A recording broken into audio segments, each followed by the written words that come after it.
Welcome in, welcome in. For those who are new here, for those who don't know who I am, my name is Mr. Richard.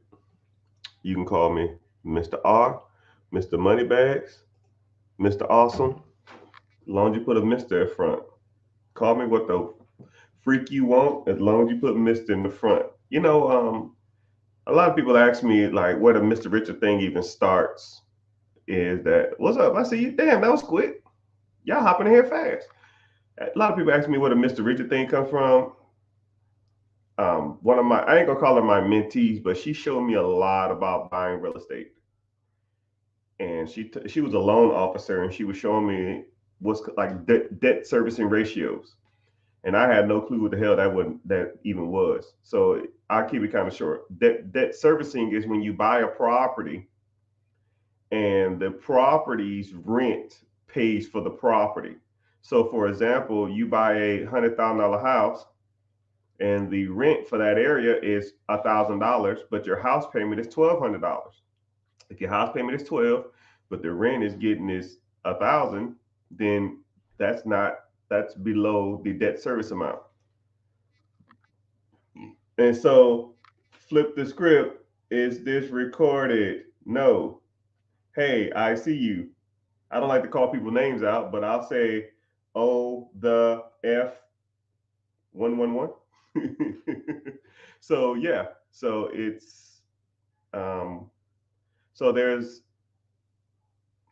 I can't even think now. Someone threw me off. But yeah, so that's debt servicing in a nutshell. And she broke it down. She was like, yo, these houses in these areas, you can buy them and make more money by owning them to rent them out to other people. And I said, show me how it works.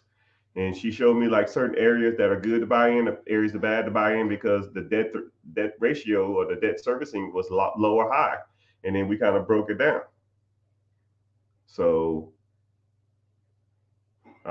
yeah, it was kind of a cool experience. And then she kind of showed me that. And every time I talked to her, I would call her yes sir, no ma'am, yes ma'am, no ma'am, and I would call her Miss Martha.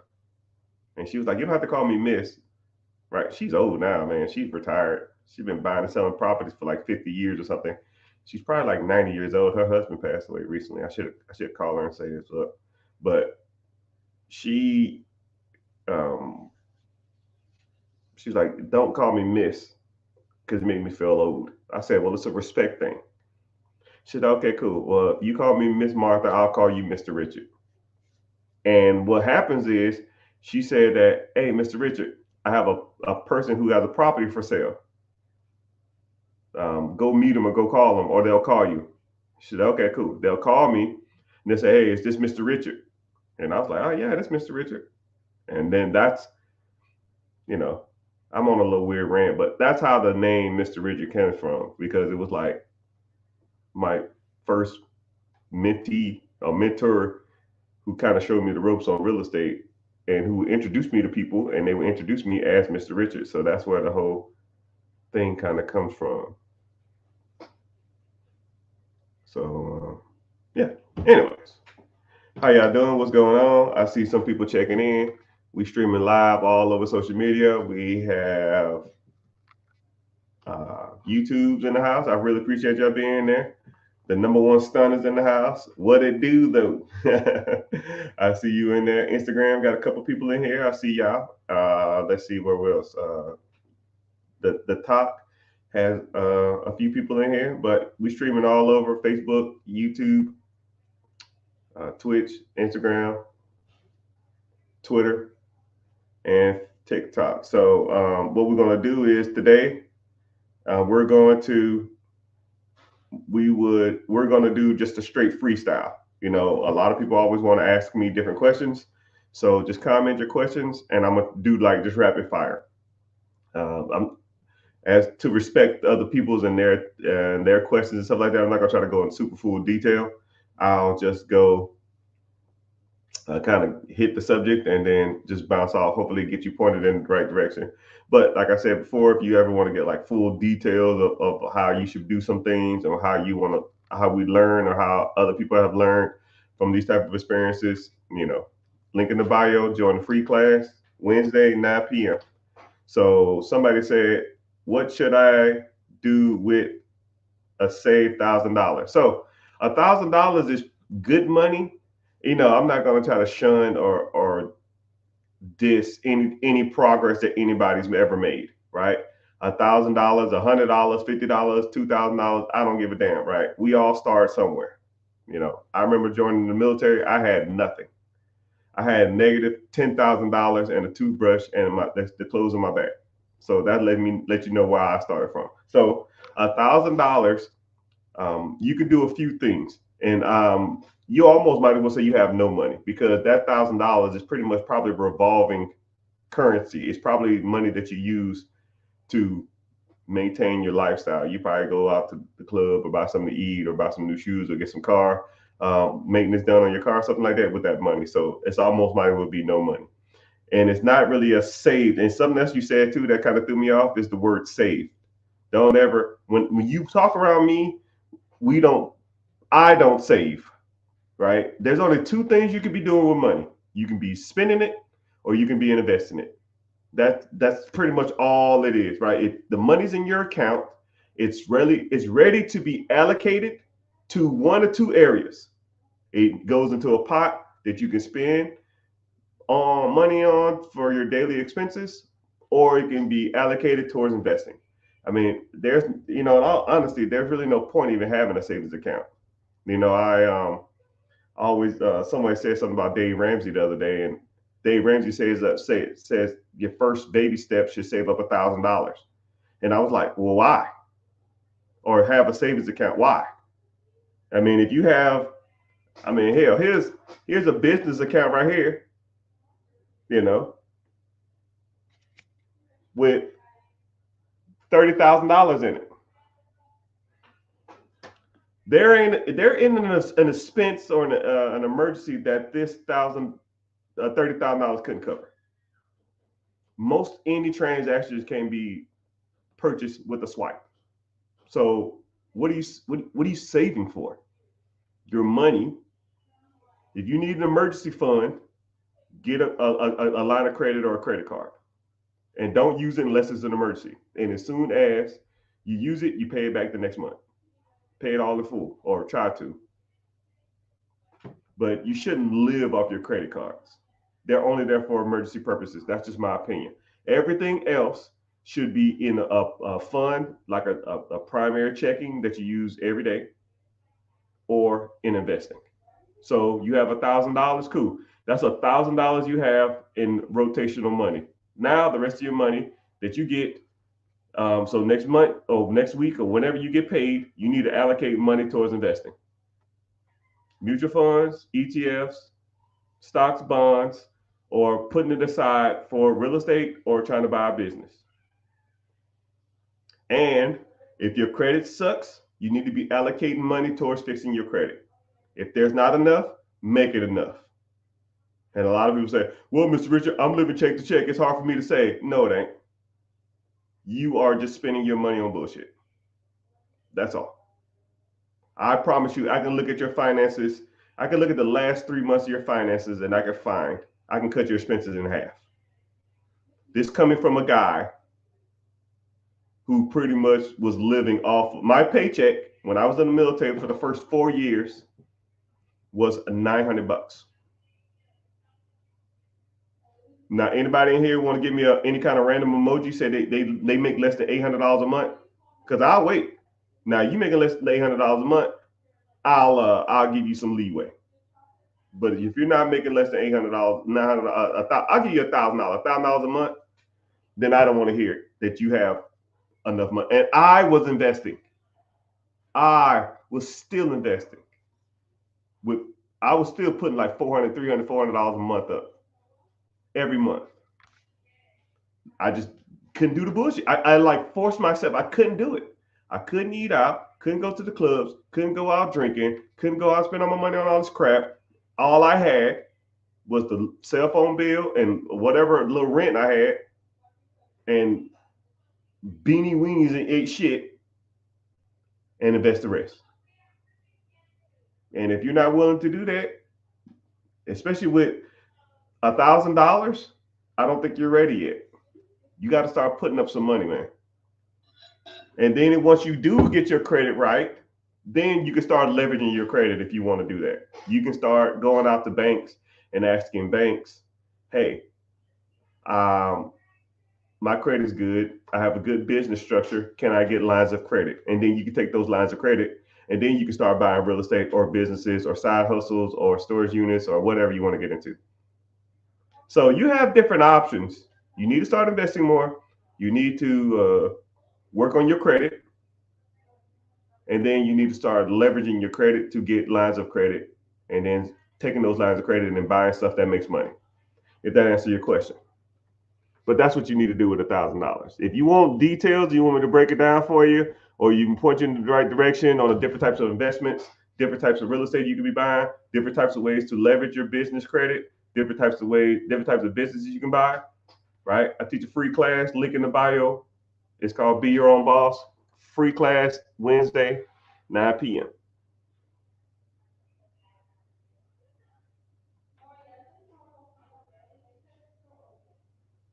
Overcome and conquer. What's happening? What's up? Got that thing fired up. Do Mr. Richard, do you have any knowledge over real estate?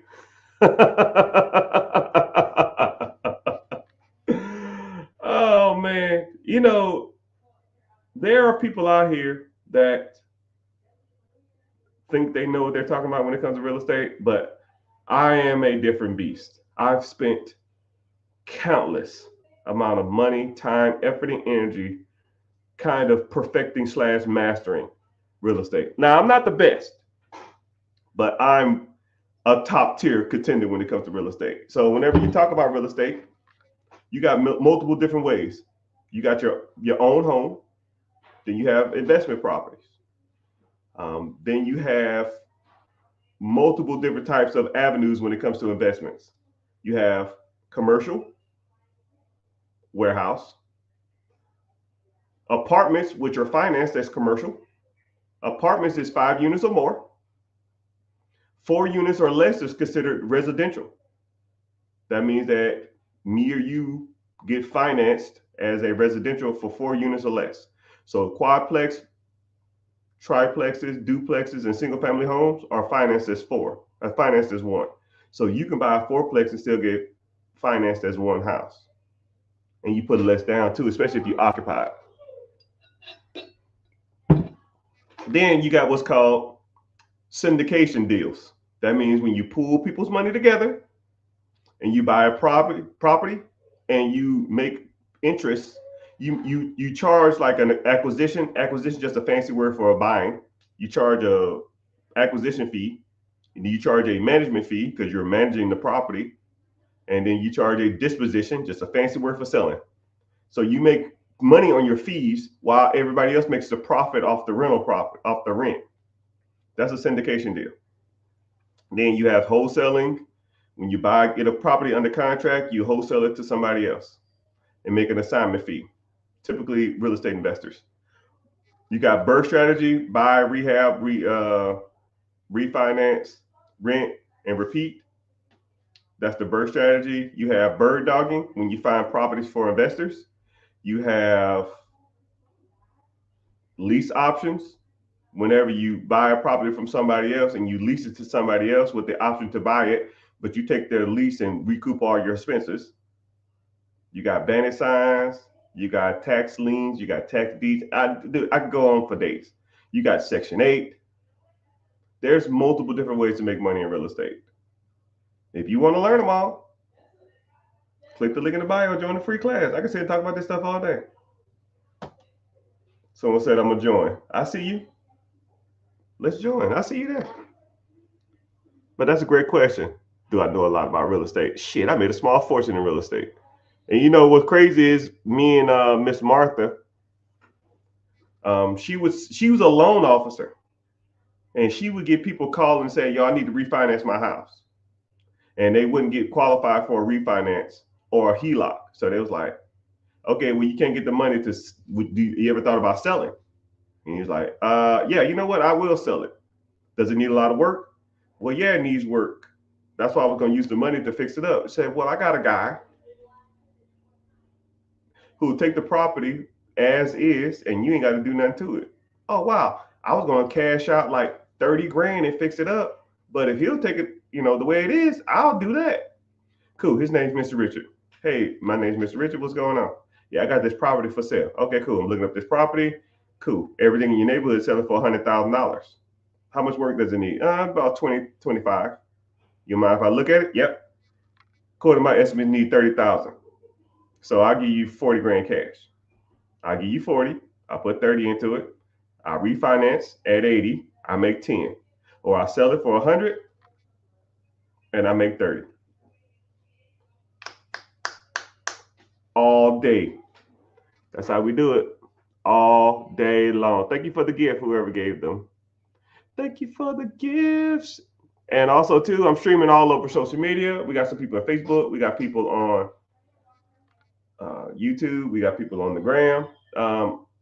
Comment where y'all from, because I always like to see where different people are from. And also, if you watch from YouTube, that's the only platform that pays me to be here. It's not a lot. I honestly make like $10 an hour, and it's free to you. Just watch from there, right? It's all the same. Actually, I think the video is a little more crispier if you watch it from YouTube, but yeah, it's all good. You don't necessarily have to. But comment where you from, man. I want people to check in. I like to see where people reside or where people come in from, because I pretty much lived all over the United States, and or traveled all throughout the United States. I was in the military for like 21, 22 years, and man, I've seen it all. And I've been there, and I've done that, and I've seen New York in the house, New York City in the house.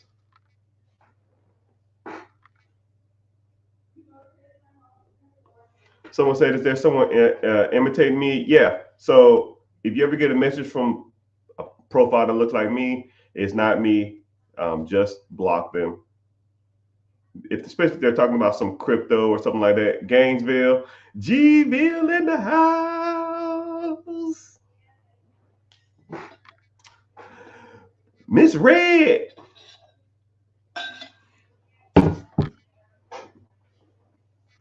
I had an ex in Gainesville. I thought I was gonna marry that woman, but she ended up being crazy.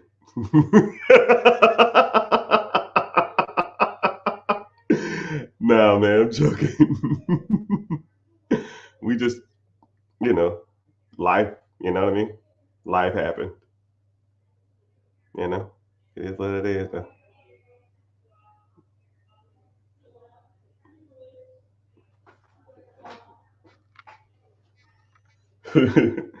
Someone said a Diddy party. Yeah, man. Oh, KC in the house. KC, man. All right, listen here, Mr. KC. Someone got a garbage pail kid as their profile pic. That's an awesome. People are crazy. Anyway, someone said Kansas City in the house. So Kansas City, Kansas City is one of those cities. They're like primed for the boom. Okay. There's like 5 cities in America. I'll give you a couple. There's 5 cities in America that are primed for a boom. And Kansas City is one of them. Okay. Now we'll kind of break it down a little bit. So Kansas City is like 2 or 3 times Super Bowl champs. I think they won 2. They went 3 times. So when people win the Super Bowl, if y'all don't know what that does to a city's economy, it literally shoots it through the moon. Because now that city is being recognized. Remember, like Dallas did the same boom in like the 90s. Dallas was not a major city like it was back then. But when Dallas Cowboys used to win a lot of Super Bowls, like 3 out of 4 back to back to back to back, the city boomed, because a lot of times people will spend their money on sports memorabilia and they don't know who to root for, especially if they just become fans. So they'll just default follow who wins. People like to root for the winners. Okay. So the same thing with Kansas City. So if someone said, and then now when people start rooting for a team, they'll start, are you from there? No, I'm not. But then they'll start affiliating and start associating themselves with that city by default. And they'll tend to gravitate towards that. And then now the city has the influx of money, sports memorabilia, the teams coming there and spending their money, all that kind of stuff like that. So the city will accommodate that, right? The city, like if you look up the population of Kansas City, um, let's say before they start winning Super Bowls, I'll say 2019 to 2024. It's got to be. I'll even do some quick research, right? KC Pop Kansas City population growth. All right. So it was 1.9 million in 2019. Now it's 2.4 million. So that city population has grown 500,000 people in 5 years. That's 100,000 a year. So what does that mean? If your city is growing 100,000 people per year, that's on average like 8,000 a month. Where are these people going to live? Where are these people going to work? They need jobs. They need homes. I see you. So those cities have to accommodate those people. So they're giving loans, grants, funding, infrastructure to people, right? So if you was a commercial builder or a residential builder, they're going to cater to your contracts because they got to get people homes. And then Kansas City also just put in a bid for the World Cup. I think the World Cup will be here in 2026 or 2028. I'm not sure. But they're going to play in random cities all throughout the world, all throughout the United States. So I know some will be in Miami, some will be in New York, some will be in LA, some will be in like Houston or Dallas. And Kansas City wants to host some of the World Cup games. To host those type of structures, you need the infrastructure. And then they want to host, and then when the Olympics come, they want to host some of the city, some of the things they want to put in the bid for the Olympics too. To host that kind of people, you got to have the infrastructure. So Kansas City, I'm absolutely right. What do you mean I'm right? I know I'm right. I'm trying to tell you. Shoot. You think I'm out here playing, twiddling my fingers? No, man. This is chess, man. I'm making chess moves. I'm trying to tell y'all how to get the money. So they're trying to, host the Olympics. They're trying to host the World Cup. They're trying to host Super Bowls. They already have 3 out of 4 Super Bowls there, champions. I mean, dude, they are primed for growth. And you know what people need? Jobs. Businesses are going to grow, so you might as well have the employees and provide a service. Housing. You might as well rent to some people because not everybody want to buy houses because houses are super expensive. And then gentrification in these type of cities is going to get real bad, right? I hate the term gentrification. I don't, really support it. But I mean, it is what it is. It's called a spade a spade. If people are getting money, I'm getting it too. If y'all want to sell Big Mama's house for $50,000, I put $50,000 into it and sell it to some hipster, 20-year-old hipster software developer for $250. By all means. I didn't tell you to sell Big Mama's house. You should just take Big Mama's house, take out a HELOC or refinance it, fix it up, and make it more modern and accommodating to your needs, and keep it in your family for the rest of your life. Somebody laughing. I ain't lying. I mean, don't sell Big Mama's house. But people don't listen. Sorry, I went on a rant. But yeah, Kansas City, there's like 5, 6 cities that are primed for growth, right? I'm not gonna sit on here and rant about all of them, but I talk about them all the time in my classes or my mentorship or in my community. You want to learn more, that type of stuff interests you, click the link in the bio, join the free class. That's what we talk about. Someone said 100%. I ain't gotta lie about no money. Shit, it cometh and goeth.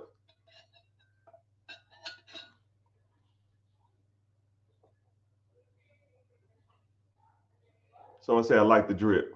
I like you. No Diddy. All Diddy. I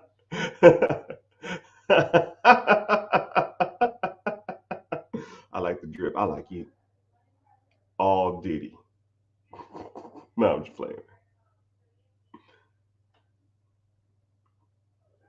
What's happening, everybody? Big P, I see you.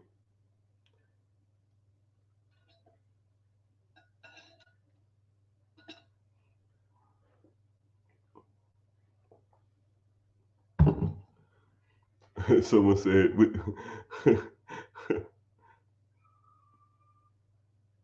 not this, Mr. Richard. Yeah. California in the house, Tampa in the house. How many employees do I have? I don't even know, man. I try not to count. I don't even think about it. It's weird.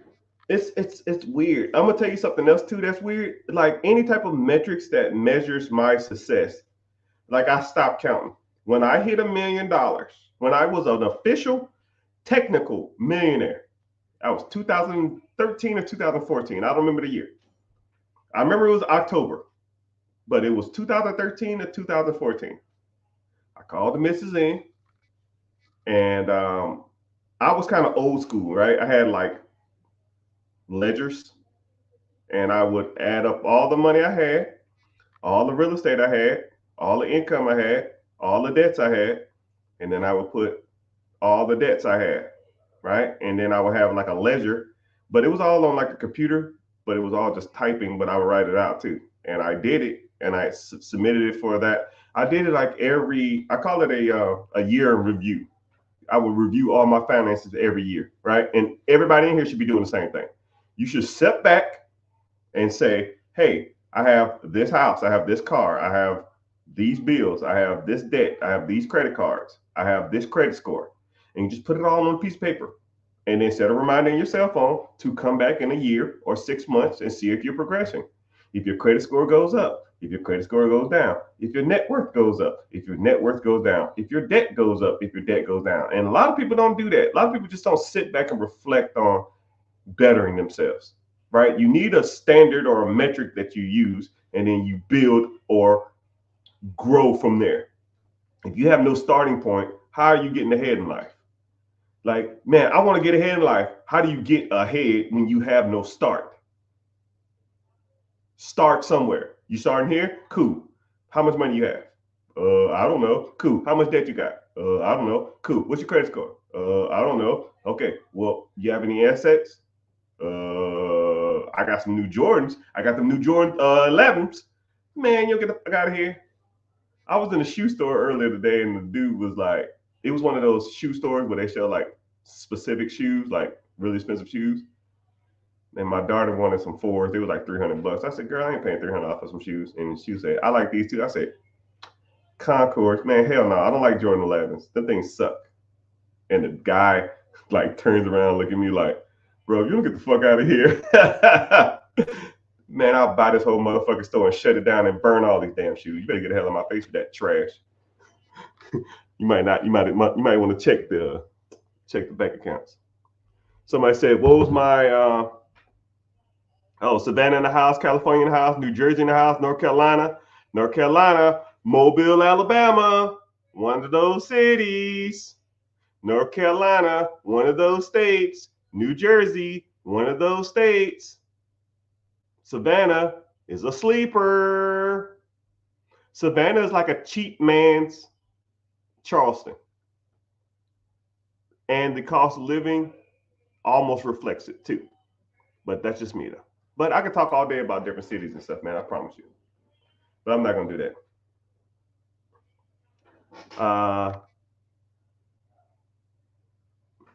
How can I get in contact with you or your people so we can set something up? Oh, hell yeah. So if you want to learn more about any of this progress or any of these systems or anything that I have to offer, click the link in the bio, join the free class. It's called Be Your Own Boss. I have a class Wednesday at 9 p.m. EST. You want to learn more? You learn more. You want to learn from that? Go from there. And then we can figure some stuff out. You want to do one-on-one? You want to do some consultation? You want to do some coaching? You want to start building real estate? You want to buy a business? You want to get into investing? You want to get your credit right? We do it all, right? And none of that get rich quick crap. None of that. I don't play that shit, right? If some people come to me like, yo, bro, I got $5,000. I want to turn it into 50, $500,000 by the end of the year. Like, you better keep strolling. You better go with some crypto or some shit. You better go damn day trade or gamble and do some parlays because it ain't happening here. It is not happening. Don't happen that fast. First of all, it ain't even a lot of money. And then you want to damn turn a damn chicken nugget into a damn chicken farm. It ain't happening, right? It takes time. You have to build up some systems, build some stuff out, and then kind of go from there. What is the first thing I can do to leverage my 720 credit score? Yeah. You need to establish business credit. First of all, you need to establish a business. You need to establish yourself as an entity because you as a person, for lack of a better terms, ain't crap. Banks, financial institutions hate people. I'm going to say it again, and I'm not trying to be a butthole. They hate you. Banks don't care about you. You are an inconvenience to a bank.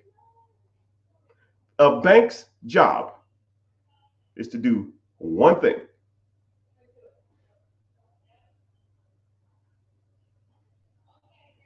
Make money. Okay? Once you understand that, then the relationship between you and the bank, the dynamic kind of changes. Okay? When you know that the bank's job is to make money, then you look at the bank differently. Like, for example, if you went on a date with a guy or a girl and their whole objective was to get money out of you, would you be talking to them sweeter? Would you be nicer to them? Would you be, more willing to even go out with them?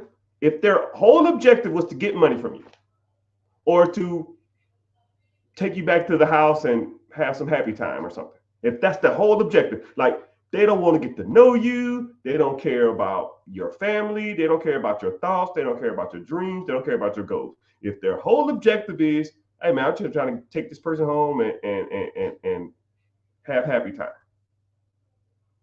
then you can either do one or two things. Once you already know their objective. You can give them what they want, or you cannot give them what they want. But if you give them what they want, in return, you should get what you want. The same thing with the banks. If the bank's objective is to make money, now that I know that their bank's job is to make money, my job is now to make money. I don't want to, how people say, it's so crazy because people's like, oh man, I love USAA. Man, I love Navy Federal. Hey man, Bank of America, they have some great people there. Man, I love Wells Fargo. I ain't never had an issue with Truist, PNC and like, dude, shut up. Their goal is to make money. You're falling in love with a process whose sole purpose is to get money from you. They take your paycheck and loan it out to people like me. You deposit on Friday, I'm getting a check on Monday. Right? Millions of dollars worth of lines of credit here. Millions with an M worth of lines of credit from the bank. Because I know their objective is to make money. How do banks make money? Loans. Loans, fees, and credit cards. That's how banks make their money. That's it. That's all they care about. Loans, fees, credit cards. So let's take credit cards first. You go to the bank, you get a personal credit card, $2,000. I go to the bank and get a credit card, $30,000. It's right here. The card's still in here. I ain't even using it. I don't even care. I just get them because you never know when I'm gonna need one. It's right here. 30,000. Wow.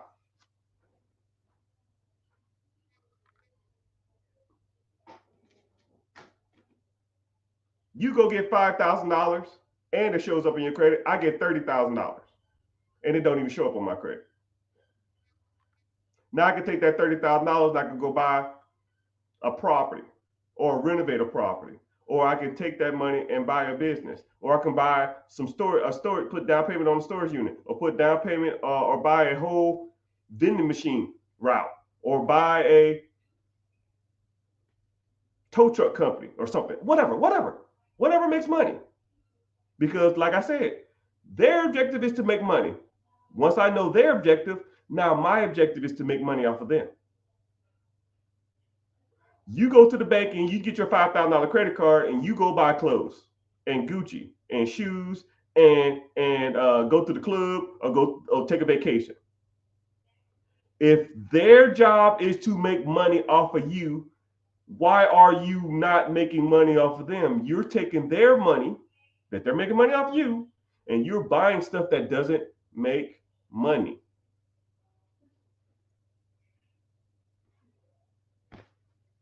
Understand the role, understand the dynamic. It's a give and take relationship. They take from you, I take from them. They take from you, you give to them. Shouldn't be like that. Understand the dynamic of there. Next, fees, ATM fees, late fees, overdraft fees. Man, I had an overdraft fee in 8 years. Right? Their objective is to take their money. I'm not giving them no fees. I'm sure y'all probably out here still sliding and bouncing checks. Fuck that. Next is loans. Car loans, business loans, house loans, personal line of credit loans. Does a car loan make me money? No. So I'm good. Does a house make me money? If you live in it, no. If you rent it out, yes. So I like that loan. Does a business loan make me money? You buy an existing business that already has cash flow, you take the cash flow and you pay off the loan. Debt servicing 101. Sure. Line of credit. Line of credit in the form of a credit card, a line of credit into like a business line. Yep, all three of those, that makes me money. So credit, so cars, nope. Businesses, yep. Real estate, yep. Lines of credit, yes. They're there to make money. You need to be there to make money. Y'all whole dynamic of even understanding banks are wrong. I don't even know how I even got on this question. Oh, let me see. Oh, yeah. So, yeah, you need to start leveraging your credit from the banks. I went on a rant about that, but yeah. Someone said, how the F you got yo cam this like this? I almost want to address this and I almost don't. I don't know what that means. How do I got my camera like this? I don't know. Technology, 20. Welcome to the future. I don't know what the hell that means, man. But I am streaming over multiple platforms. I have a software program where I stream over multiple platforms. So I'm live on 2 Facebook accounts. I'm live on YouTube. I'm live on Twitch. I'm live on Instagram, 2 Instagram pages, and I'm live on Twitter and I'm live on TikTok. So that's how I do it. I have a software program where I take the live stream and put it there and it sends it all out. I don't know what your screen looks like, but but yeah, that's the answer to your question. Should I just carry cash or what? Oh, hold on, let me help you out. Cash Bro, don't even fucking get me started with this cash shit, right? Every time I see a rapper or entertainer or some damn celebrity walking around with wads of cash, that is the most bullish shit I've ever seen in my life. It drives me insane when I see celebrities carrying cash. I don't know. I'm gonna put y'all on some real money stuff. Have you ever tried to deposit or withdraw a large amount of money? Like anything damn near over $10,000, it's like pulling teeth. And anything over $50,000, you got to come back. If I go to the bank right now, hey, this account right here has, I don't know, $600,000 in it. I need $50,000 cash. We don't carry that kind of cash on us. You can fill out this slip and you got to come back. Let's say, whatever day it is, you got to come back in 3 days to get your money. So whenever I see a celebrity or a rapper or entertainer or some shit running around with bricks of money, look at me, y'all. I'm flexing on that. I'm flexing on the gram. Yeah, bro, you look like a fucking idiot.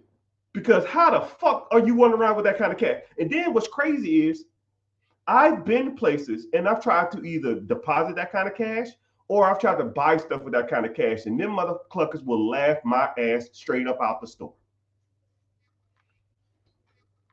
You ever tried to go to like Mercedes Benz and buy $100,000 car cash?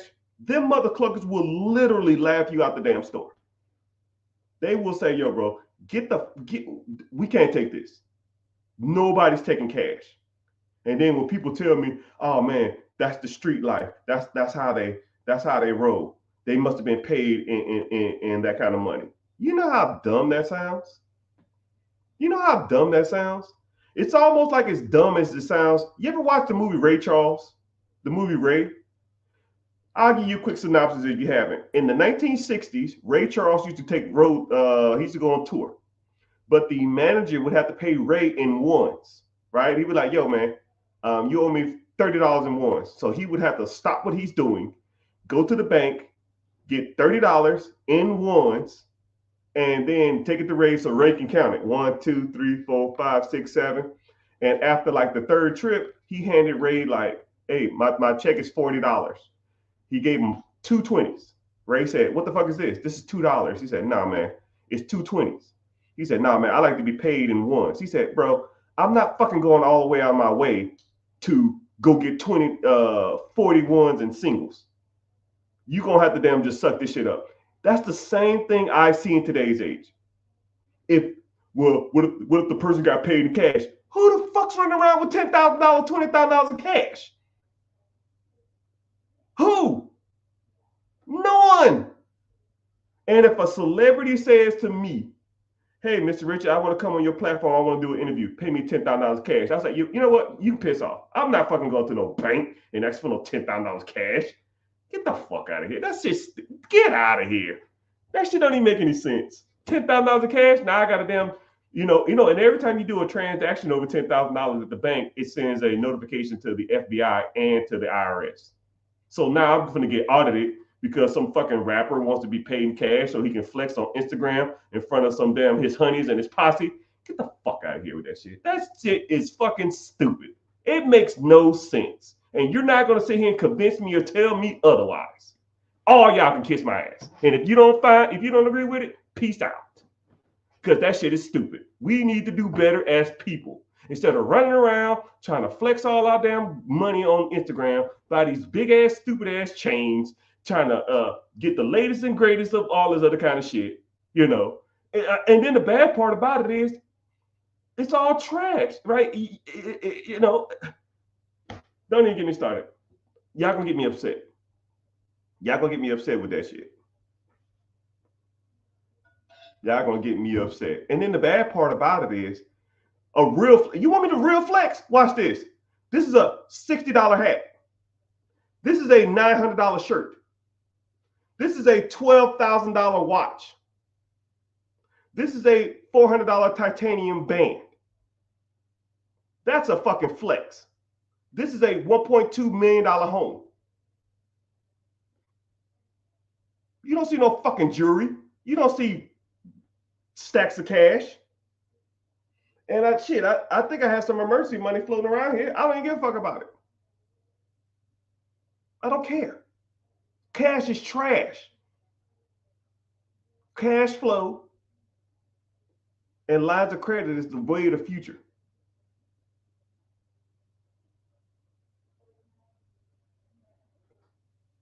You think I'm running around here with $10,000 damn necklaces on? You know how dumb that shit looks? It's a psychological thing.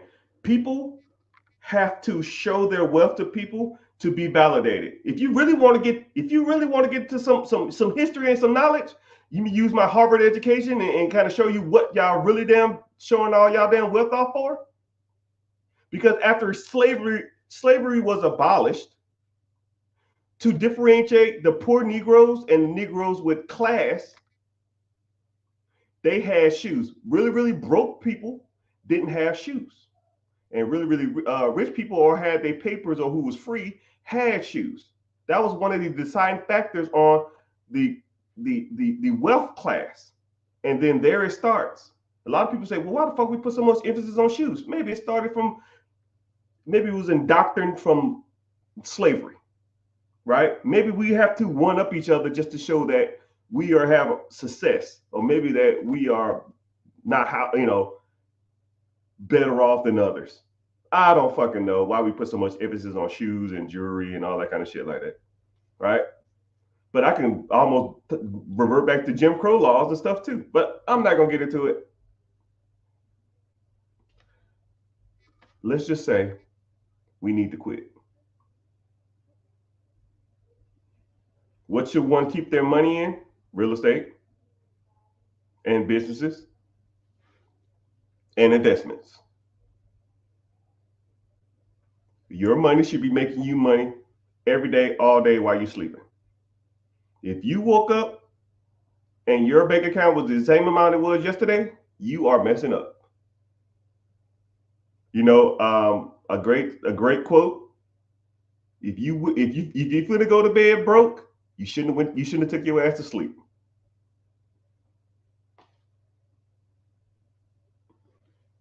You should keep your money in stuff that makes money. Point, period, blank. And if your money is not in anything that makes you money while you're sleeping, you, my friends, are messing up. No one gives a shit about your grill. No one gives a shit about your Cuban links.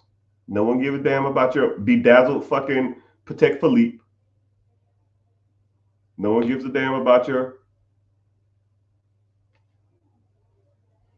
any of that shit. Your Jordan 4s.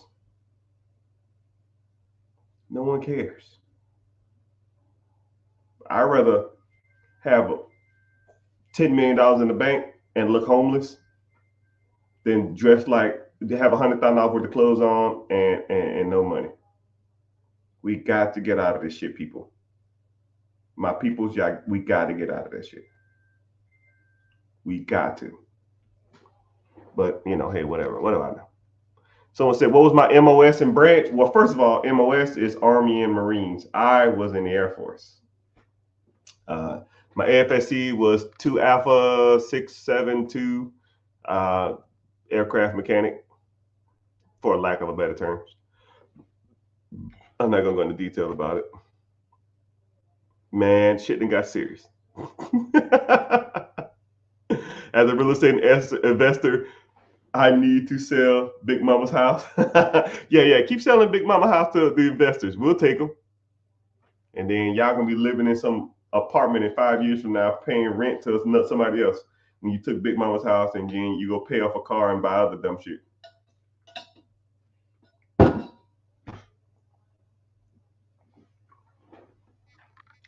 And someone said, well, you keep your money, it damn sure ain't in damn jewelry. Right? So is buying jewelry an investment? Help me out. Is buying a grill an investment? Somebody right now is getting a grill sized. Somebody right now is putting on a Jesus piece. Somebody right now is wearing a damn busted out damn AP or a busted out Rolex, right? And I'm gonna put you on some real games, right? You can take this same Rolex, let's say it's, I don't know, 10 grand. I don't know. You can bust it out, put all the damn bedazzled and all that kind of shit in it. They'll sell it to you for $30,000, 25,000. But as soon as you then put any of that bedazzled shit on it, you depreciate the value's only like $5,000. But only motherfuckers who's paying for that shit is my peoples. Right? No one else is buying that shit. And then I see some of these other celebrities talking about, I paid 25 for this. Normally, the watch was like 10 grand, but I bedazzled it and now it's worth 25. And I know my jeweler told me he'll always pay what I paid for it. You, my friend, are a fucking idiot. That is the stupidest shit I've ever heard in my life. No jeweler, I can't even say the word now, is ever going to pay you retail for a piece of jewelry that you pay for, especially when it's bedazzled out. I say the word bedazzled, that just means you put all them rhinestones and moistenites or diamonds in that shit. That shit is horrible. It is trash. As soon as I see that shit, I'm just like, you're an idiot. But hey, what do I know, man? I'm on a rant. I'm sorry. I apologize.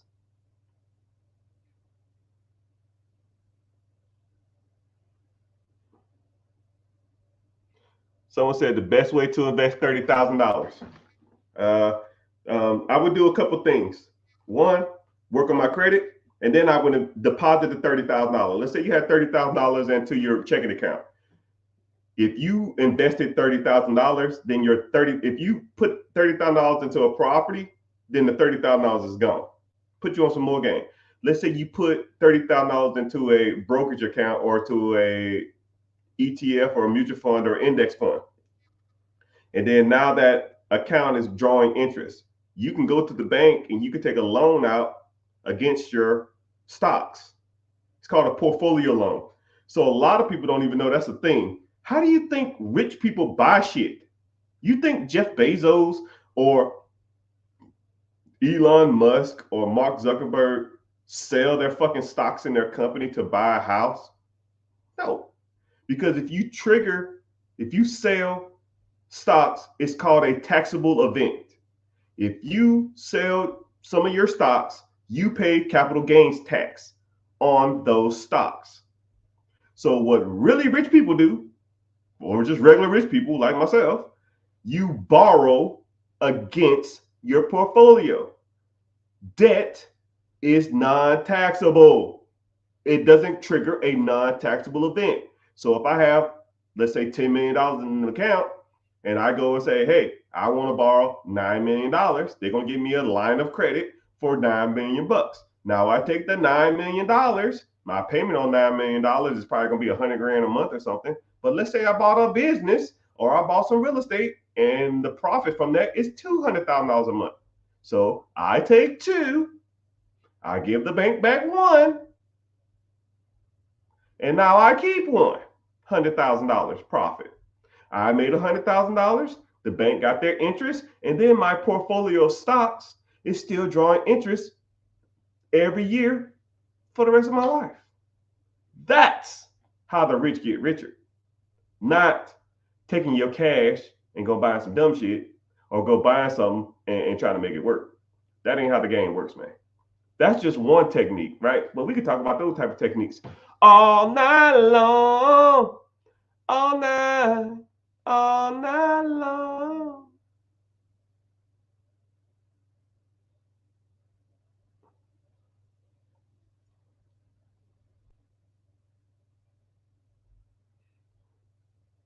Mr. Richard, what's happening, Mr. Richard? Someone said I went to Harvard. Yeah.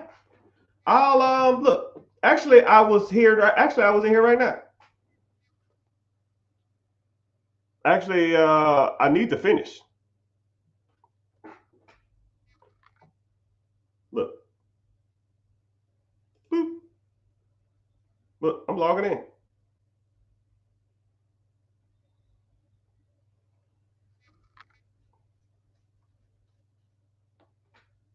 My account, my dashboard, my account, Richard, my account, Harvard, right there. Financial aid, past classes, all of that. Yes. I went to Harvard. I'm technically still in. I have I haven't even finished my program, but it's almost like it's like going just to go. It's just a money grab, man, and it's so annoying. It's like only reason I would finish just to say I did it. I don't need that. You know what I mean? But it is what it is. But every once in a while, people always ask me about Harvard and stuff like that. To me, it's kind of easy.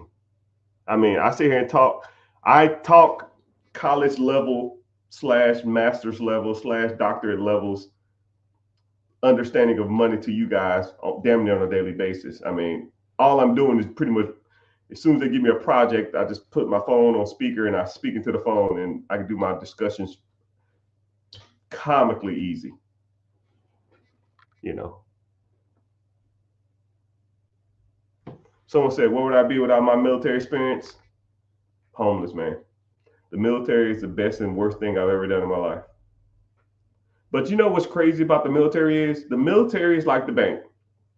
Understand why you're there. Your job is like the bank. Understand why you're there. Don't give them any more than they deserve and give them just enough so you don't get in trouble. Right? Every other minute of your day should be devoted towards making money. Your job is going to use you for everything they can, right? Use your job for everything you can. When I was about year 8 in the military, I realized that this is cool, but this ain't my life. My objective is to be well off. I think I'm smart enough. I have the means, the capability, and the attitude to do it. And I just, from that moment, the military wasn't my priority no more.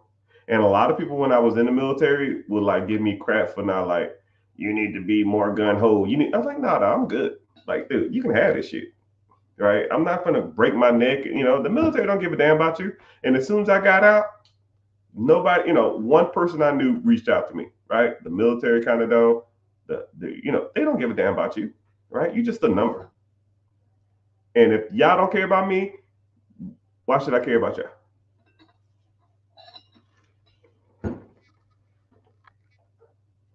But I appreciate my training. I appreciate my paycheck for the rest of my life. How about it? Someone said Elon Musk took a loan on his portfolio to buy Twitter. Yes. Yes.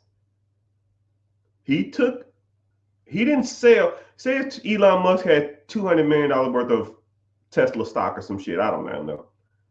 He's not going to sell $40-50 million worth of Tesla stock to buy Twitter. You got to pay taxes on that. 28% capital gains tax, 28% on $40 billion. You're talking $10 billion in taxes. That's dumb. Just take a loan out at like a 0.5% or 1%. Use the loan, which is non-taxable, to buy the company. The company has what's called debt servicing. Let's say if the payment to buy Twitter was $220 million a month on $40 billion. If he makes, I think Twitter brings in like $400 million a month. So if they bring it in $400 million, your payment is $220. He literally is making $180 million a month with Tesla. It's crazy. It's nasty work out there. It's nasty. And that's how you do it, my friends. You don't use your money, use the bank's money. Why the hell are you using your own money? That's dumb. Once you understand that, then you kind of can have a better appreciation of the game. What is the first business that you started? It's kind of weird. I started the real estate company first, but I didn't know what I was doing. And then by default, I started the property management company, but I didn't know what I was doing. But, then it was kind of downhill from there. Not really downhill. It was just easier. It's kind of crazy. Once you already know for like getting shit done and people loan you money and you pay it back on time and you pay it with interest and you thank them for their They're loaning you money, and you say at any time, and then they're like, "Yo, man, I gave you, you needed $40,000 for this house, and I gave you the $40,000, and then 2, 3 months later, you gave me 45,000 back. Shit, you need any more money? No, not now." And then now people just pretty much beg me to take their money. I get freaking 40 emails a day talking about, "Yo, man, I got some money. You need some money?" Nah, man, nope, don't need any money. "You sure, man? I got money for you." Like, no, I don't need no money, man. Leave me alone. But that's just the way it is. But that's the answer to your question. Was the first business I started was the real estate company. I didn't know what I was doing. I was buying houses and selling them in my name. Then I said, "Yo, I need to get a business structure," because I watched some YouTube video and some guy said if someone hurts themselves on your property, they can sue you and they take all your properties. I said, "Okay, cool." I started. Every house I bought after that, I put in the LLC. I didn't know how to structure the LLC. I didn't know how to name the LLC. I didn't know how to damn go about doing it. I just know that I had to do it, and I just figured it out. So, kind of school of hard knocks stuff. Someone said it sounds like the penitentiary. Yeah, it has its ups and downs. Somebody right now waiting next to pay for their grill. See? Oh man, grills. Get out of here with that shit. Floyd Mayweather thinks he's doing something walking around with a bag of money. Yeah, and he's an idiot. Floyd Mayweather, I'm gonna tell you something. This is what's crazy. Floyd Mayweather's whole personality revolves around money. It's crazy.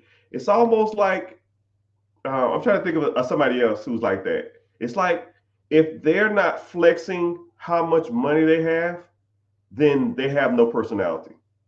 Like, talk to Floyd Mayweather about anything. Listen to him talking about anything other than money. You go to his Instagram.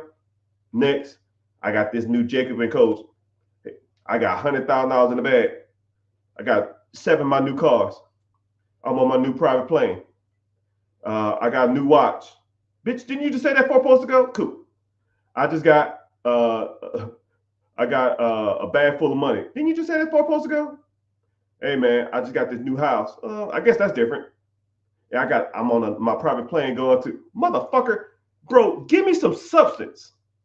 Talk about something other than money. His whole personality revolves around money. If that motherfucker woke up tomorrow, he was broke, he'll kill himself. All he talks about is money. Has no personality, has no merits, has no drive. I don't even hear him talking about being motivational, right? I see him every once in a while. He'll say stuff like, "I'm up here early in the morning working out because I want to be the best." Some of that stuff is cool. I give him that type of stuff. But for the most part, it's always him buying something expensive or having something expensive. "Hey, y'all, let's go look at I got $30 million worth of watches here. Let's go over here and look at them." No, bitch, block. Like, I don't give a shit about that. He does it for advertisement purposes. Okay, cool. Besides his gyms, which some of them are closing, what do Floyd Mayweather advertise? I'll wait. Now, I'm on social media just as much as you guys. Floyd Mayweather, Mr. $300 million, $500 million, Mr. Businessman, Mr. Motivational Speaker Man. What promotional product does Floyd Mayweather promote? I'll wait. I'll wait. I'll put it like this. Shaquille O'Neal and Floyd Mayweather have about the same amount of money. Now, Shaquille O'Neal endorses Five Guys, The General, Geico, Athlete's Feet.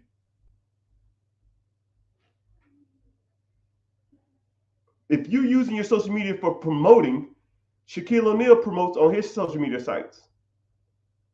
Floyd Mayweather, he promotes boxing. Come on, dog. Come on, man. Boxing. Come on, dog.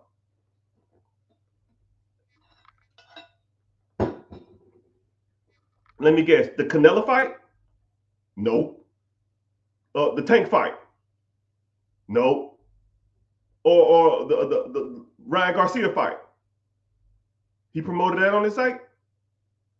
Nope. But he showed them fucking watches in that damn jet. I ain't trying to watch that shit. Block. Floyd Mayweather has not provided me with any value ever in his life. Not a freaking one. Not a one. If y'all want to watch that shit or be entertained by that trash, be my guest. You can watch that shit all day. Don't bring that shit over here because it is trash. How is Floyd Mayweather showing off $20 million worth of watches going to benefit you?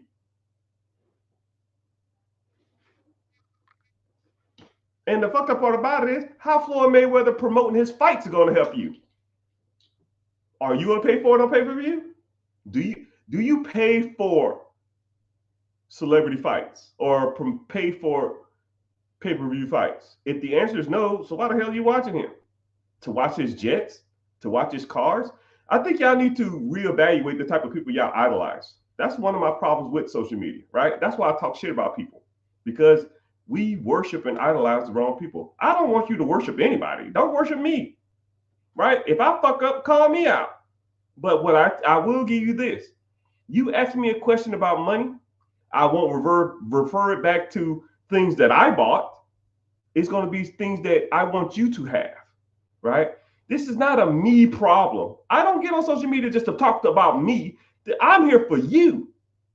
When you have people like that, their social media is for them to show the world he needs validation from the world that he is a success. Things provide him value, not you. The things he shows off to the world, and you tell him, you're the king of it. You're the boss. What's happening, man? I love your drip. You give him that validation, and you just boosting his ego. Floyd, we know you got fucking money. Stop it. Get some help. I watched a video the other day. I think it was Carmelo Anthony. He was in front of like an all-black Range Rover, an all-black Rolls Royce with $10,000, like $30,000 in his hand. Bitch, grow up. What the fuck? You're a 40-year-old man running around with $30,000 in your ear. We know you was in the NBA, my guy. We get it. I can Google your contracts and see how much money you made. Hell, I'll take half away of that just because you spent money on stupid shit. Let's say if you made $150 million in your lifetime, Mr. Carmelo. You made $150 million in your lifetime. I'll give you half on dumb shit, right? That still should put you at 75,000. You know what? Fuck it.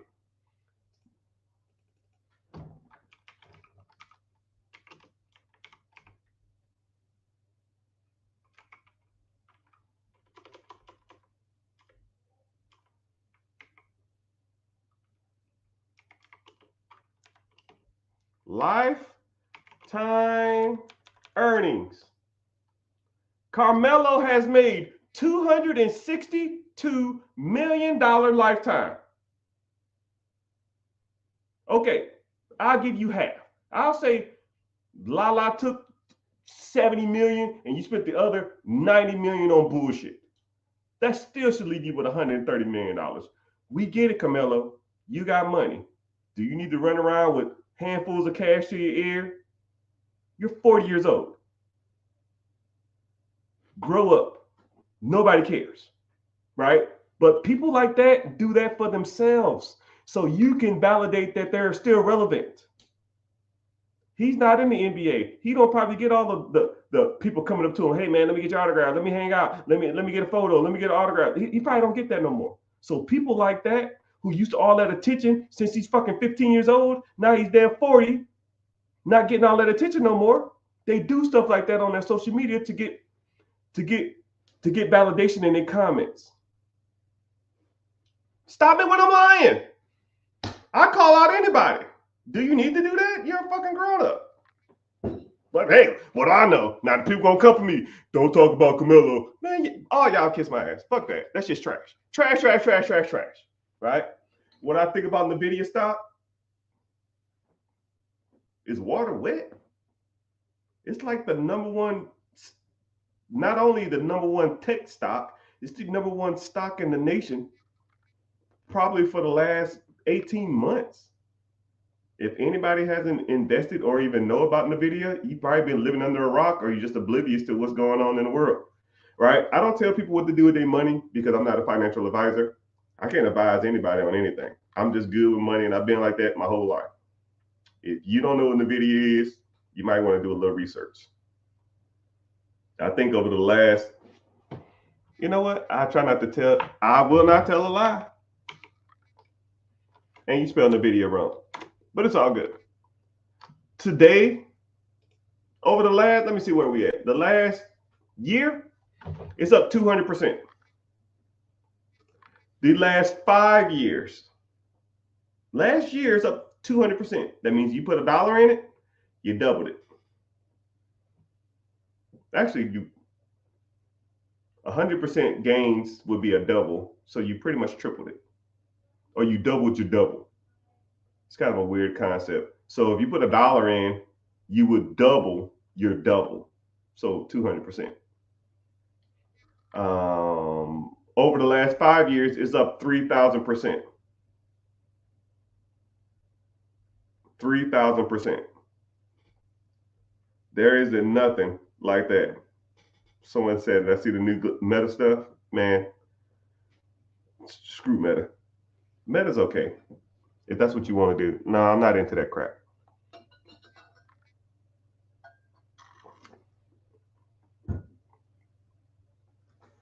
Floyd Mayweather is not teaching anybody how to invest or get rich. Yeah, I love that comment. I'm gonna kind of harp on it a little bit more, then I'm gonna have to move on from the celebrity stuff because I don't want to hear it. Floyd Mayweather is not gonna talk to you about how to invest. He's not gonna talk to you about how to make money. He is an entertainer. Subcategory, a boxer. He can talk all day about boxing, but not everybody, 99.9% of all the people who listen to him about boxing cannot replicate that. Okay? We can't replicate being a great boxer. We just can't do it. So when he talks about that, nobody want to hear that. But he'll talk about jewelry and gold and private jets and shit all the time. We don't care about that. Right? We're done with that. This the new wealth here. He can't teach you how to invest his money because he does not know how to invest money. He might got some smart people on his team, but he don't know what the fuck he's doing.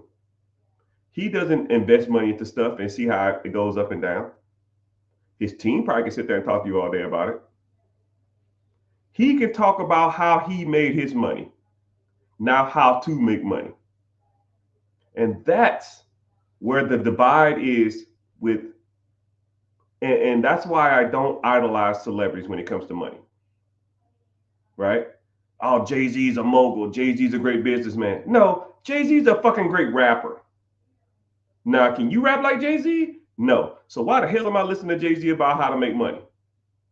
Kevin Hart's a mogul. Kevin Hart's a great businessman. No, Kevin Hart is funny. Why the hell am I listening to Kevin Hart on how to make money? No, he can tell me how to tell jokes, but he's not going to tell me how to invest. Example, he opened up some vegan restaurants and them shits closed down.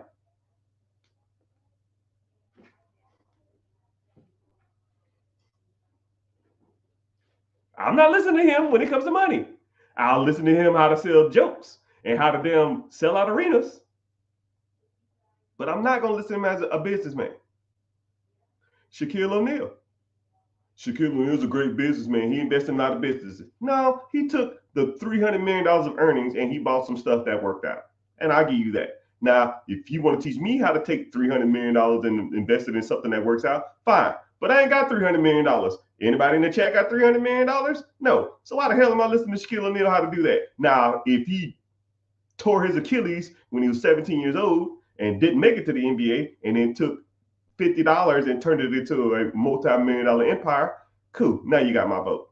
People taking $200 million and making money off of it ain't impressive, people. It's not even close to being impressive. Think about that. Jay-Z took $400 million of earnings and turned it into $1 billion. Oh my fucking goodness. Wow, you're a genius. I mean, shit. I'm impressed. Shit. Motherfucker, you can do that. Let me give you $400 million and you turn it to $1 billion. Right? Simple compound interest will make you 10% a year. You take $400 million and put it into any United States stock that average the S&P 500 is 10.1%. That's $40 million a year. Hell, after 10 years, you've doubled your money. He's a genius. I don't get it, man. Y'all got to quit with that shit, man. Y'all got to quit it. But whatever. I'm done with the celebrity stuff, right? I got some good style bits. So when you see them on social media, you can tag them people in it because I'm coming for the jugglers. I don't give a damn because it needs to be said. And I'm the one to say it.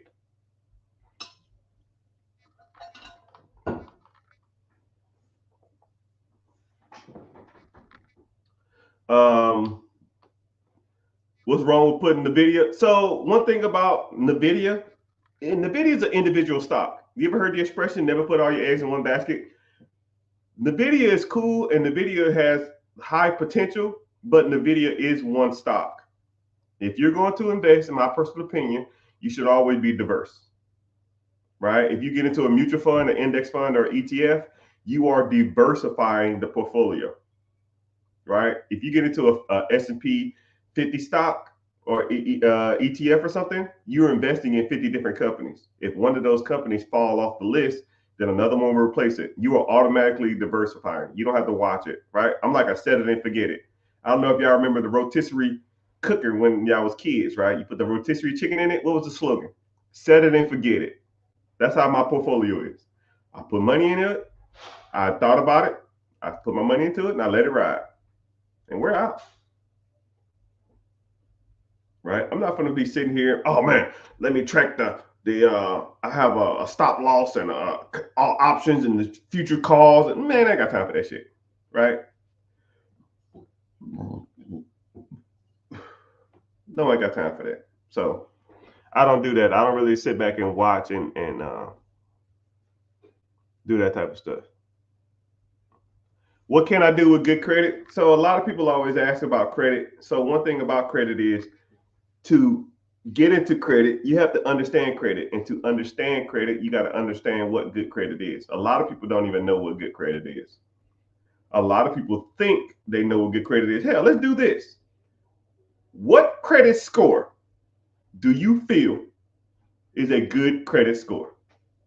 Okay, let's do that. Because a lot of people say, yo, man, what can I do with good credit? Okay, well, what is good credit? What can I do with a large amount of money? Okay, well, what's a large amount of money? What I need to be rich?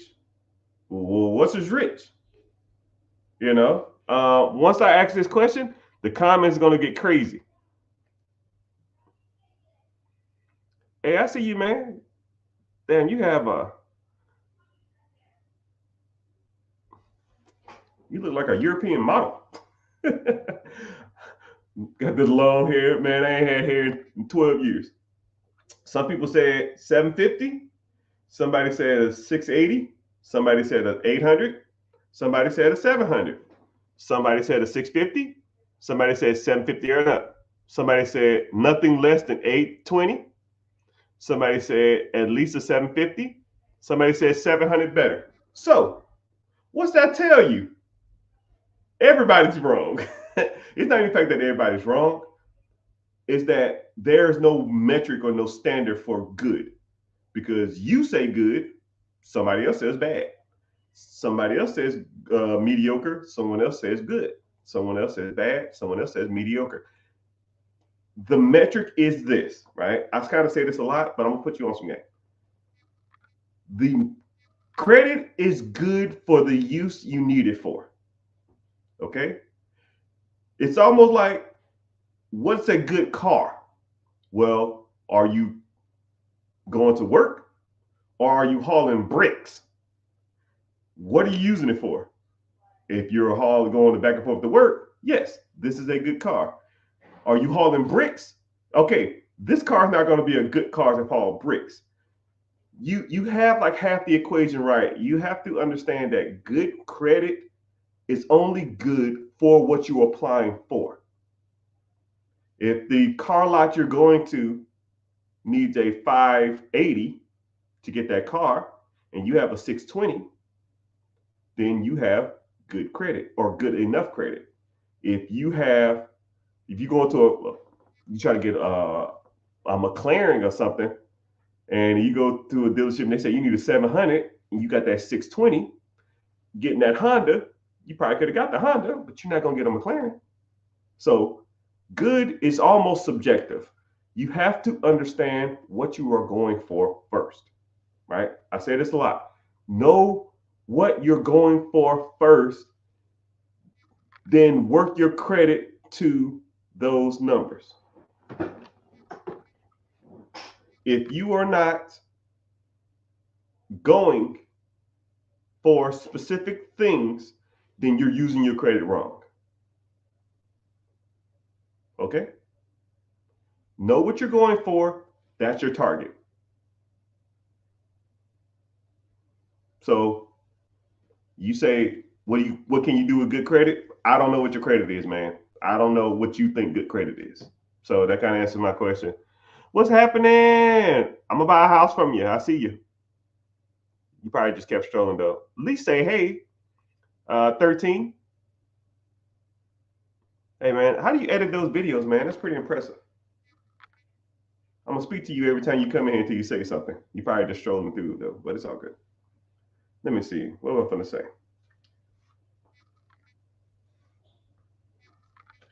But yeah, so I'll kind of give you a quick little overview of that, and then um, I'm gonna probably head on out. I got some stuff to do. So a 520 is the standard for most credit, right? Anything over 580 is your starting point of credit. 580, you can get entry level credit cards and approved for a fair amount of cars. 620, and you can get an FHA, first time home buyer, first time house. You can buy your first home with a 580. So if you just want to buy an entry level car, if you want to get an entry level credit card and buy your first house, shit, 580 is good, right? But if you want to start getting into investment properties, you're gonna be about a 620. Investment properties, your second property, non-primary. If you want to get into some higher limit credit cards, you're gonna be about a 630 or a 620. And then if you want to get maximized amount of money in business credit and business funding, and or buy a business, pretty much get approved for like 98% of anything. It's gonna be about a 680. And a 700, anything over 700, you're probably in the 99.9 percentile of approval, unless you have lack of like credit profile. And that's a whole nother story. But anything over 700, you can get a lot of stuff done. So somebody did say 700 better. So what I deem good credit, 620 or higher is kind of good. Better credit, 680. Great credit to me is over 700. So a lot of people say 800 is, you got really great credit. No, it's irrelevant. Anything over 700 will do the trick, right? I'll give you a great analogy. When I was in the military, we had to do push-ups, right? And the max amount was 60. If you got 60, you got maximum amount of points. I would do my 60 and then I would stop. I'm maxed out. There's no point to continue after this point.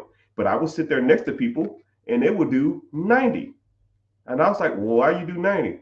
Well, I'm gonna keep going until I can't go no more. I said, dude, you're wasting your energy. You're 30 over the minimum. If my minimum is 60, you did 90. You're overkilling, right? If I need 680 to buy a business or get a business line of credit, why the hell am I focused on an 850 credit score, right? My 750 will do the job. Get over the hump, Get to work. Okay.